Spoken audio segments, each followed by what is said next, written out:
Hey everyone, it's Ben. Wanted to take this time to do another little video. One thing I wanted to talk about on this one is some DVD Blu-ray finds that I came across at Frys Electronics and Walmart. For a long time I swore off Walmart.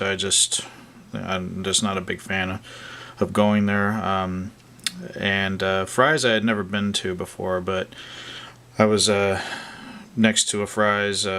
My wife was looking at a fabric store, and I didn't want to go in the fabric store, so I said, well, I'll walk to Frys and see if I can find some movies. And I found some pretty good movies. One I was kind of looking for, the others were kind of a surprise to me. But yeah, it was like, and they were good deals. I mean, I got like 3 movies for $24, and that's rare. And then I came across another one at the Walmart that I went to, and it was really good, and I had never heard of it before. So what I thought I'd do is just, let you guys know about these. Maybe some of you have already heard of them. I'm sure some of you have heard of at least one of them. The first one I want to talk about is the one called The Mortuary. It's a Tobe Hooper film. Obviously, he did the original Texas Chainsaw Massacre and its sequel. He did Salem's Lot, which is one of my favorite movies of all time, and Poltergeist. Now, what it concerns is a family that's trying to sort of restart their life, and the mother buys a mortuary in this old town. And what you come to find out is there's still something that lives on the property, and the grounds are sort of cursed. It stars Dan Bird, who a lot of people might remember from the remake of Hills Have Eyes. He was also in the Salem's Lot remake. One of the best things about the remake, I thought he was pretty good in that. And it also stars Denise Crosby, who was from Pet Sematary. She was also in 48 Hours. And Lee Garlington actually makes a cameo in it, and people maybe not be familiar with her as I am, but she was in Psycho 2 and 3. It's not a great movie. I'd give it probably a 6 out of 10, but I got the Blu-ray for $5, so it was sure worth $5. I think it's a little spotty in areas. I don't think it's very sharply written. The direction's pretty good. There's some good ideas. I think it could have been a scarier film. It wasn't that scary. It was pretty good. I mean, like I said, 6 out of 10. Not horrible, not great. But, $5, you can't beat it. And I'll probably give it another go again. It's not one I want to give up. I mean, I really did appreciate it. The night I did watch it, I was kind of tired, so I might need to give it another watch. But, yeah, it was pretty fun. Pretty fun little film. The next one, and this is the one I found at Walmart, was Midnight Movie. Now, this one won an award. It won Best Feature Film and Best Cinematography 2008 at the Chicago Horror Film Festival.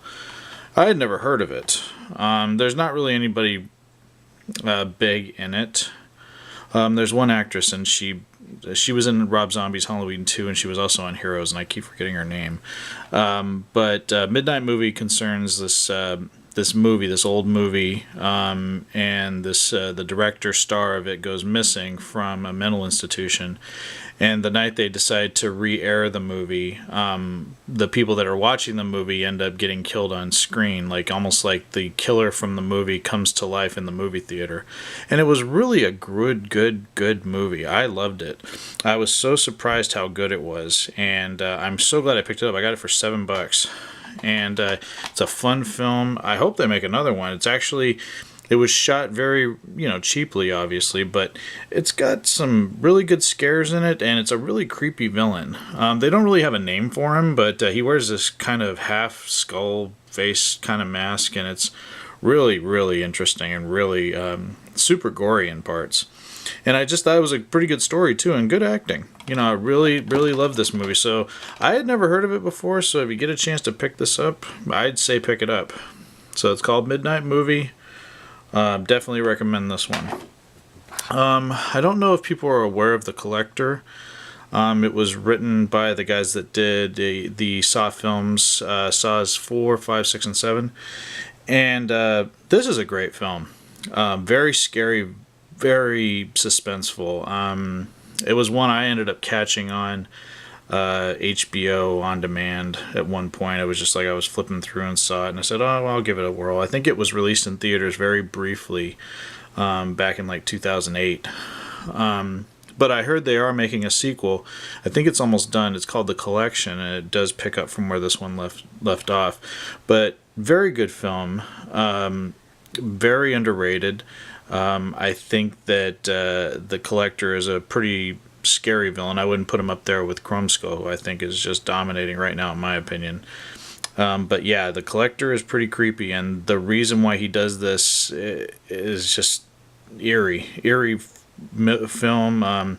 Very gory. There's a bear trap death in this that is just like, I mean, I don't know how they did it, but great film. Got this one at Frys for like $7 too. So another fine, another pretty reasonable film. So happy to pick this one up.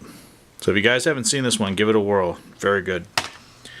And finally, now I'm throwing this one in here because when I was a kid growing up, Halloween is my favorite holiday. Always has been, always will be.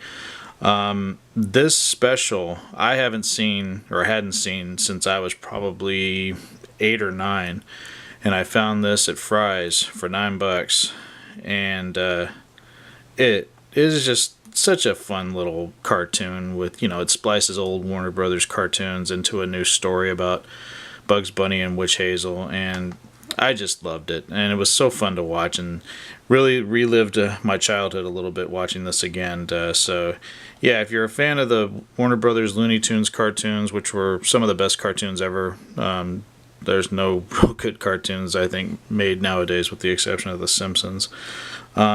So pick this one up, definitely. It was fun to watch again. Hasn't lost any of its charm, and it was another just great a couple of little movies I wanted to talk about. I'm watching Frozen right now, which I think is Adam Green film, which is a great film in my opinion.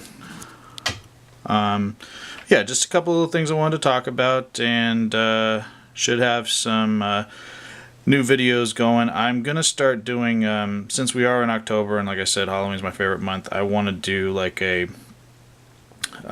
review each week of a film series that I love. The first ones I'm going to start with are the Friday the 13th, and I'm going to go through each film, talk about which ones, give a little insight into each one, why I like it, or what I have problems with. Most of the Friday the 13th I love, except for Part 9. And then each week I'm going to do a new one all the way up until Halloween. So look forward to that. Probably do the Friday the 13th one either tonight or tomorrow. And hope everyone's doing well. Take care.